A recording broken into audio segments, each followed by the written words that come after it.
Hello my dear friends. सर्दियों के मौसम में हर घर में लड्डू तो बनते ही बनते हैं। चाहे आप उसे पिन्नी कहें, लड्डू कहें, आटे के, बेसन के, दाल के, तरह तरह के लड्डू बनते हैं। तो आज मैं बनाने वाली हूँ उड़द दाल के लड्डू या फिर उड़द दाल की पिन्नियाँ। तो उसके लिए यहाँ मैंने 1 किलो घी लिया है और उसके अंदर मैंने डाल दिया है 400 ग्राम्स ऑफ आटा, यानी कि 400 ग्राम व्हीट फ्लावर। जो हमारे घर में होता है, जिसे हम खाना बनाते हैं, रोटियां बनाते हैं, वो वाला 400 ग्राम आटा डाल दिया। अगर आप चाहते हैं तो पूरा का पूरा उड़द दाल का ही आटा डाल सकते हैं, इसमें पीस कर उड़द दाल की जो पाउडर फॉर्म में मिलता है वो भी डाल सकते हैं। लेकिन कई बार उसका टेस्ट बहुत ज़्यादा ओवरवेलमिंग सा आता है तो अच्छा नहीं लगता, तो मैं थोड़ा मिक्स करके बनाती हूँ।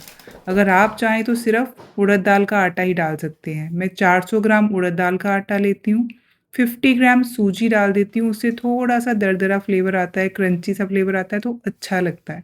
सिर्फ 50 ग्राम मैंने सूजी डाल दी है और बाकी आधा किलो यानी कि 500 ग्राम में इसमें उड़द दाल का आटा लूँगी, जो हमें बड़े आराम से बाज़ार से मिल जाता है पिसा पिसाया।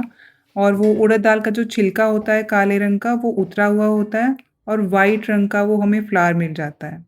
ये मैंने घी का डब्बा साइड पे रखा हुआ है कि जो साइड पे लगा हुआ घी है ना, वो मेल्ट हो जाए और वो भी मैं ऐड कर पाऊँ।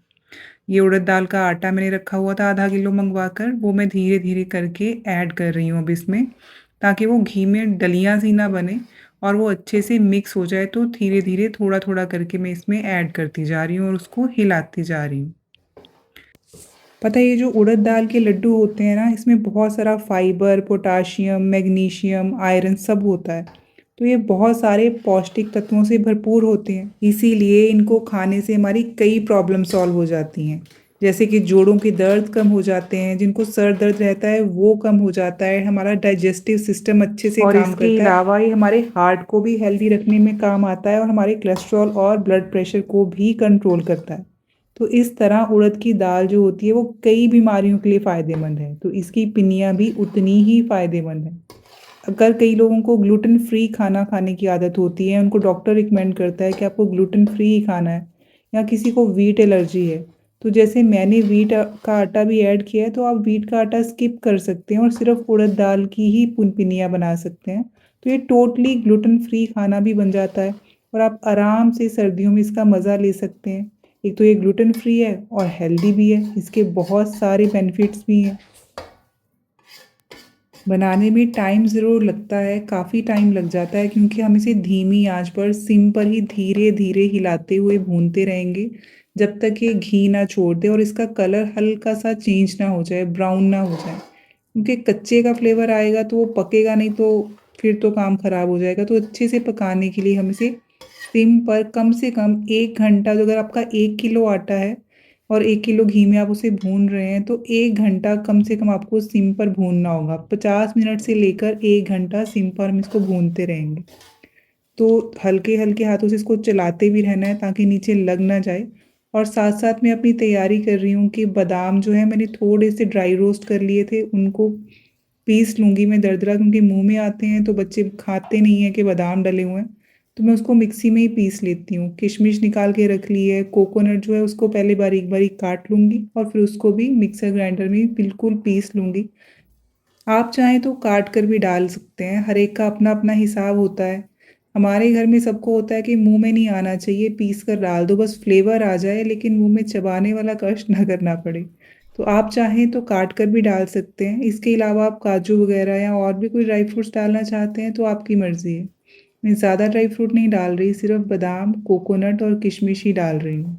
साथ साथ बीच बीच में इसको चलाते भी रहना है, नहीं तो ये नीचे लग जाएगा तो जलेगा, फ्लेवर आएगा, वो बिल्कुल अच्छा नहीं लगता और सारा आपकी जो मेहनत है उस पर पानी फिर जाएगा। इसको भी चलाते रहेंगे और साथ साथ अपनी दूसरी तैयारी भी करते रहेंगे।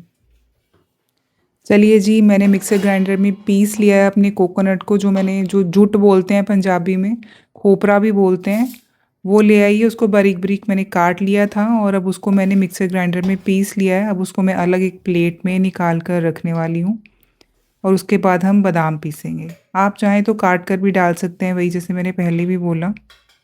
अभी थोड़े मोटे मोटे पीस रह गए थे उसमें, तो उनको मैंने अलग से निकाल लिया है ताकि उनको दोबारा पीसा जा सके। वो मोटे मोटे पीस फिर अच्छे नहीं लगेंगे। और लड्डू बनाते टाइम भी कई बार बीच में दिक्कत आती है अगर पीस थोड़े मोटे हों। बाकी जो पिस गया अच्छे से उसको मैं निकाल रही हूँ। घर में अगर सर्दियों में ये चीज़ें बन जाती हैं ना पिनिया वगैरह, तो सुबह शाम सोचना नहीं पड़ता। वो जो एक्स्ट्रा भूख लगती है कि जंक फूड खाते हैं बच्चे या कुछ भी उल्टा पुल्टा खाकर पेट भरने से अच्छा है कुछ हेल्दी खा लो। और सर्दियों में ये चीज़ें खाई जाती हैं, गर्मियों में ना तो मन करता है और ना ही डाइजेस्ट होती हैं। ये जो हम सर्दियों में एक्स्ट्रा खा लेते हैं ना, यही सेहत को अच्छा बनाए रखते हैं और गर्मियों में हमें एनर्जी भी मिलती रहती है और हड्डियाँ भी मजबूत बनी रहती हैं और ताकत भी बनी रहती है। इसीलिए शायद भगवान ने ऐसे मौसम बनाए अलग-अलग और उनमें अलग-अलग खाने की चीज़ें बनाई हैं जो फेस्टिवल्स के साथ ही आती हैं, ताकि हम उसको खाते भी रहें और अपनी सेहत को भी अच्छा बनाए रखें और हमारी बॉडी में बैलेंस भी बना रहे।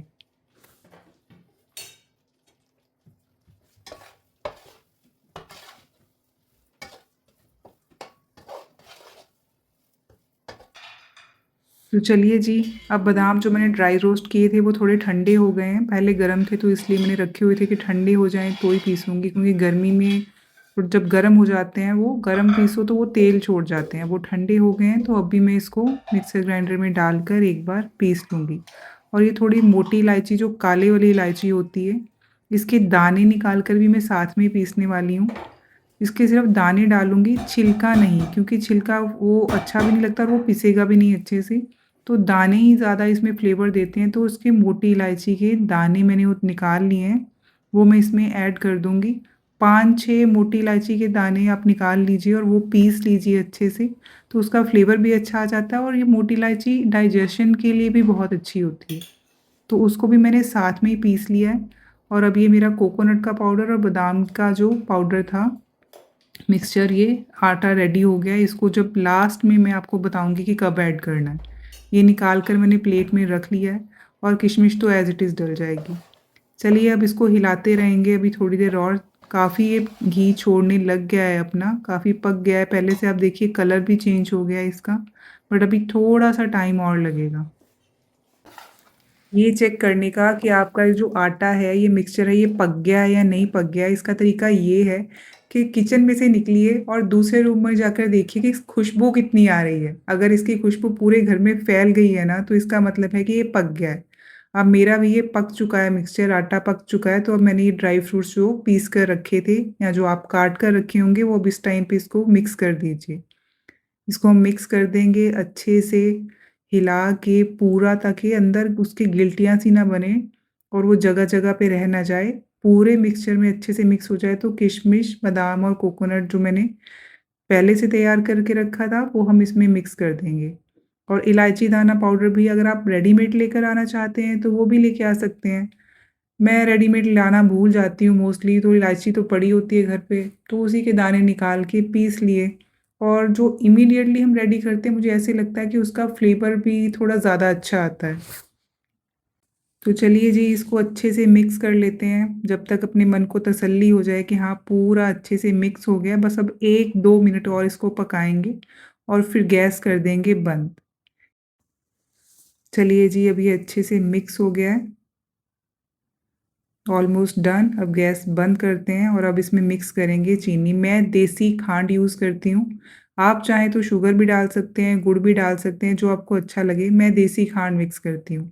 1 किलो मैंने घी लिया था, 1 किलो उसमें आटा और वो दाल का पाउडर डाला था, तो इसमें मैं 750 ग्राम 750 ग्राम्स शुगर डालूँगी, 750 से 800 ग्राम। मुझे चीनी थोड़ी कम अच्छी लगती है, अगर आपको ज़्यादा अच्छी लगती है तो आप पूरा 1 केजी चीनी भी डाल सकते हैं, लेकिन मैं इसमें 750 से 800 ग्राम शुगर ही ऐड करती हूँ। देसी खांड यहाँ पे मैंने यूज़ की है। आप जो भी चाहें, गुड़ चाहें तो गुड़ भी ऐड कर सकते हैं, उसका भी अच्छा फ्लेवर आता है। नॉर्मल शुगर ऐड कर सकते हैं, जो अगर आप सिंथेटिक शुगर यूज़ करते हैं, व्हाइट शुगर जो नॉर्मली घरों में होती है, वो भी कर सकते हैं। बट देसी खांड में कहते हैं कि मिनरल्स थोड़े ज़्यादा होते हैं और वो हेल्दी ज़्यादा कंसीडर की जाती है, तो इसलिए मैं देसी खांड ही यूज़ करती हूँ। चीनी को भी अच्छे से मिक्स करना बहुत ज़रूरी है, नहीं तो शुगर कहीं पे फ्लेवर आएगा, कहीं पे फीका रह जाएगा, तो वो अच्छा नहीं लगता। इसको अच्छे से हिलाकर पूरा अंदर तक मिक्स करना बहुत ज़रूरी है, ताकि हर जगह चीनी बराबर-बराबर मिक्स हो जाए और कहीं पे भी ये ना हो कि कहीं पे मीठा फ्लेवर आ रहा है और कहीं पे बिल्कुल फीका ही रह गया। अब थोड़ा जो ये मिक्सचर था ठंडा हो गया था, तो अब मैंने इसको अलग से रख लिया है और अब मैं इसके लड्डू बनाने वाली हूँ। बिल्कुल ठंडा नहीं करना है, उतना ठंडा करना है कि आपके हाथों से लड्डू बनाए जा सके, इतना गर्म भी ना हो कि हाथ में पकड़ में ही ना आए और बिल्कुल ठंडा होगा तो वो लड्डू अच्छे से बनेंगे नहीं। जितने साइज़ के आप बनाना चाहते हैं, बड़े, छोटे, जैसे भी आपको पसंद हैं, उनको लड्डुओं को बेल के ऐसे रख लीजिए बना के। लड्डू खाने में ईज़ी रहते हैं, अगर आपको किसी को टिफ़िन में डालकर देने हैं, साथ में कैरी करने हैं, तो लड्डू लेकर जाना आसान रहता है। इस तो पंजीरी की तरह भी इसको खा सकते हैं, लेकिन उसको कैरी करना मुश्किल होता है और खाना थोड़ा मुश्किल होता है। लड्डू बना के रख लेते हैं तो हैंडी होता है, कहीं भी कैरी करके लेके जा सकते हैं और एक क्वांटिटी भी फ़िक्स हो जाती है कि इतनी ही खानी है। जैसे कटोरी चम्मच में पंजीरी डाल के खाते हैं, तो मुझे तो हिसाब ही नहीं रहता कि ज़्यादा खाई गई या कम। तो इसलिए मैं लड्डू बनाकर ही रख लेती हूँ ताकि टिफ़िन वग़ैरह में देने भी आसान रहें। कहीं बाहर जाके खाने हैं, साथ लेके जाने हैं तो भी ईज़ी रहता है। तो चलिए जी, मेरे लड्डू बन गए हैं, अब इनको ऐसे ही छोड़ दूँगी ताकि ये ठंडे हो जाएँ और उसके बाद इसको एक बड़े से डब्बे के अंदर भर के रख लूँगी और फिर निकालते रहो और खाते जाओ और सर्दियों का मज़ा उठाते। रेसिपी ज़रूर ट्राई कीजिएगा, अपना बहुत ध्यान रखिए, बहुत खुश रहिए। मिलती हूँ आपको एक नए वीडियो में, टिल देन टेक केयर।